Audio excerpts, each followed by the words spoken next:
Qranit pillələrin vurulması. İlk öncə lazerlə ölçülür. Məsafə arası bölünür. Bizdə məsəl üçün 10 pillədir. Ən üst məsafəni lazerlə götürürsünüz. Burada məsəl üçün 1.55. 1.55'i bölürsünüz 9 pilləyə. Neçə pillədirsə ona. Bölürsünüz, sonra qələmlə cızlayırsınız. Hansı pillələr hara düşəcək, necə düşəcək.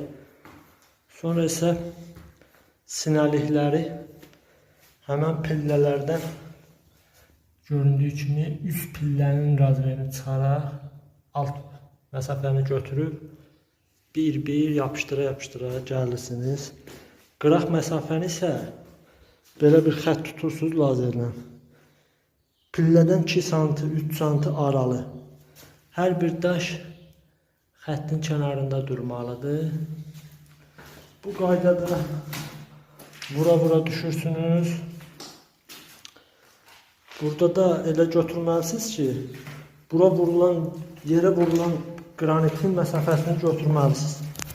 Yerə vurulan qranit, məsəl üçün birlik qranitdirsə, 1 cm da palçıq payı götürürsünüz. 2 dəşələri götürürsünüz, elə ölçüsüz məsafəni. Sonra isə həmən qaydada da bu tərəfləri vurursunuz. İndi ardını da irəliləyən zamanlarda göstərəcəm. Və sonra üst pillələri yavaş-yavaş qoymağa başlayırıq. Yenə də lazer həmən yerdə həmən ölçüləri götürməlisiniz. Lazer xətti belə. İndi isə yapışdıra təbii ki, qalın olduqda palçıq və mətanətdən istifadə edə pillələrin çıxıntısı olmalıdır dostlar.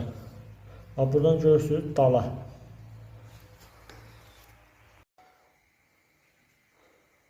Və budur işimizin yarı hissəsi demək olar ki gedib.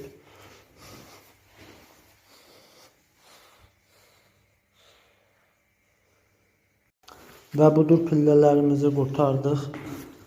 İndi isə süpürgəliyə keçirik. Göründüyü kimi süpürgəliklərimiz 45 dərəcə kəsimlə davam edir.